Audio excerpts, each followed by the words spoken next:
Chapter 1. In Blood We Are All Born. Stand still, my child.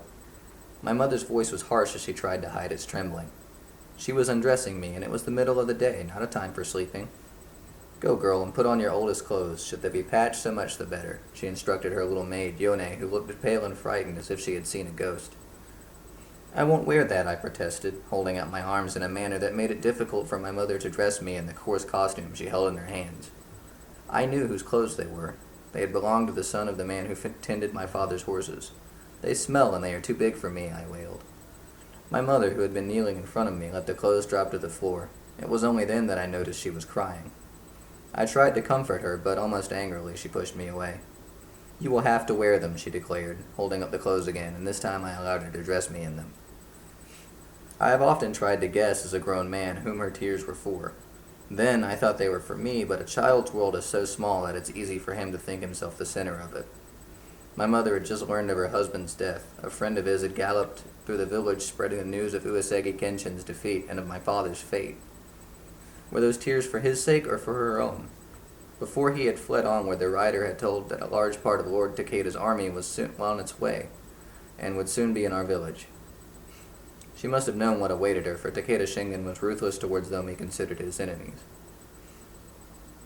My oldest brother was 8 years old, and he had been born when my mother was 16. She was still very young to face death. There, my mother pushed me gently away to have a good look at me. You are still a handsome little boy, she said, and smiled when she drew me close to her again. Just at that moment, Yone returned, and my mother beckoned her to come and stand beside me. Then, standing up, she scrutinized the two of us and shook her head. I'm going to hide you over in the Kura, she said, and you must stay there and not be frightened. The Kura was the storehouse that lay behind our house, where my father kept rice and other things of value. It was usually locked, and I was not allowed to play in there. If they find you, say that he is your little brother. My mother looked severely at Yone, who nodded her head submissively. But I am not her little brother, I objected, not liking any of what was happening to me. We are only pretending. My mother glanced at me for a moment and then turned her attention to the girl. Stay where I put you until morning. Then, if the soldiers are gone, make your way to Arai. At the mention of the place where she was born, one large tear ran down my mother's cheek, but she brushed it away angrily, as if that single tear had betrayed her. Come, she commanded, and led the way to the storehouse.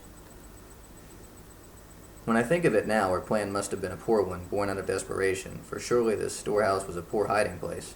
It would not be left untouched. Neither had she chosen a very wise companion for me, for Yone was a foolish girl who never would have found her way to distant Arai. You stay inside this chest. Don't come out whatever happens.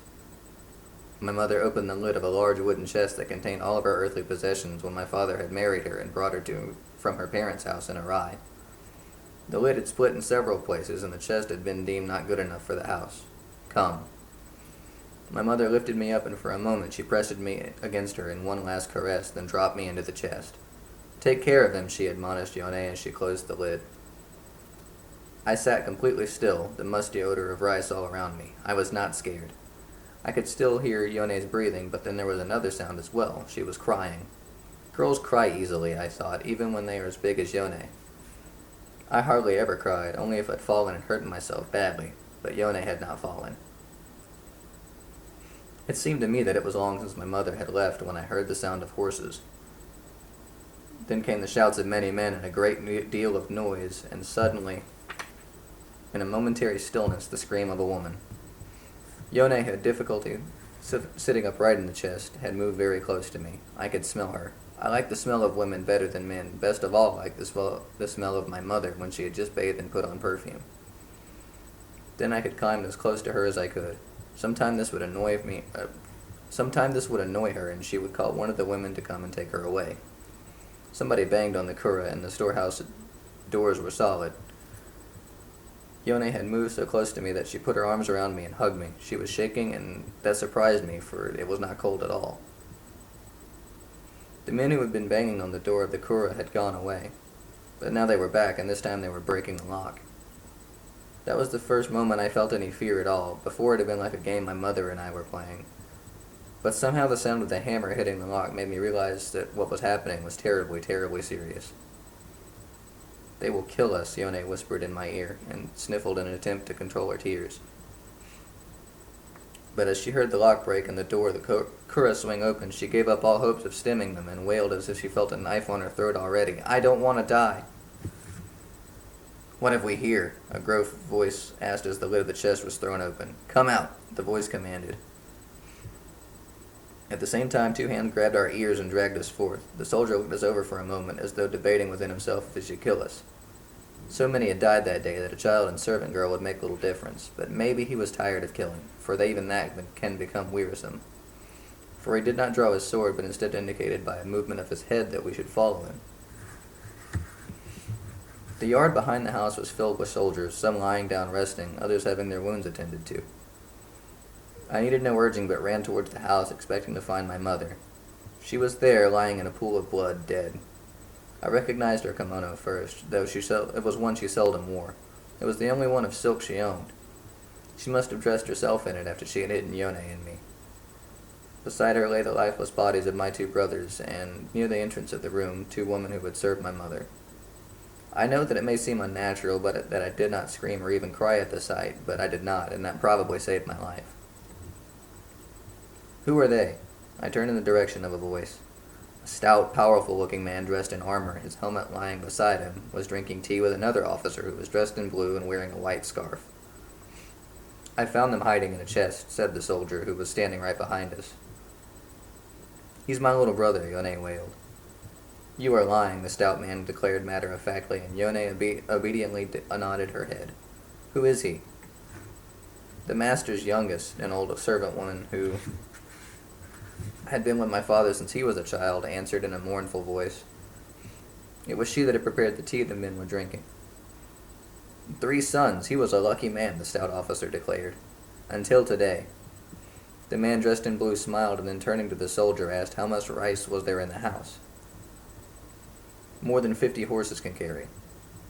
This news seemed to please both men, for they smiled, and my father's kura was not only his own rice, but the rice he had collected in taxes for his master, the Lord of Echigo, Uesegi Kenshin. One of the men nodded in my direction while he glanced significantly at the soldier, and though I was not yet 5 years old, I understood the meaning of that command. I leapt towards the corner of the room where I kept a bamboo sword my father had given me. Once I held it in my hand, I turned towards the soldier in an attitude of defense. This act of mine made both officers laugh, though the stout one so much that he shook. Not knowing what to do next, the soldier stood hesitantly, waiting for further command. "He is truly the son of a samurai," the officer in blue exclaimed. "Akiyama," the stout officer nodded towards me. "Catch him and I will make him a present." The officer Akiyama stood up and glanced at me with a look used to obedience and said, "Come here, boy." For a moment I hesitated, but then decided he meant me no harm. Putting down my bamboo sword, I walked up to him, keeping my gaze on his face. "What is your name?" he asked. "Murakami," I replied, using my family name. "You can have him, but not as Murakami," the stout officer interrupted. Then turning to me, he said, "If you want to keep that name, you shan't keep your head." He looked down at his sword as if he contemplated drawing it. "I shall call him Taro," the samurai Akiyama grinned. "He can take care of my horses when he grows up." He drew me close to him for a moment. I think he suspected that I might claim my right to my family name, even though this could mean losing my head, for I had more pride than sense. "Go, girl, and take the boy with you. Wait for me outside," he ordered Yone. He was near fainting with fright. He dismissed the soldier at the same time. "That was Takeda Shingen, the greatest and most powerful lord in all Japan," the soldier declared with awe in his voice, at the same time turning over in his own mind if his behavior had been fitting. "And who was the other one?" I asked as I sat on the wooden steps of my parents' house. "A great captain, Lord of Akiyama. Nobutomo is his name. You were fortunate to become his servant." "Why would he not let me keep my name?" I asked. "Oh, if you did that, you might someday claim your right to this place." The samurai looked around as though wondering which of the other samurai who had helped Lord Takeda would be rewarded with my father's house. "It is always best to kill the whole family of your enemies and leave no one about," the soldier nodded sagely. "Why did they kill the 2 women who attended my lady?" Yone's voice still shook, but she wasn't crying anymore. Out of respect for the lad's mother, I suspect, the soldier had lost interest in us and, seeing a friend, left, admonishing us to stay where we were. There we sat, the serving maid Yone and the servant lad Taro, until the sun set. They were given some watery millet gruel to eat and were shown a place in the shed to sleep for the night. The evening before, my mother had undressed me and I slept beside her in the same soft covers. That night my resting place is more fitting as the kennel for a dog.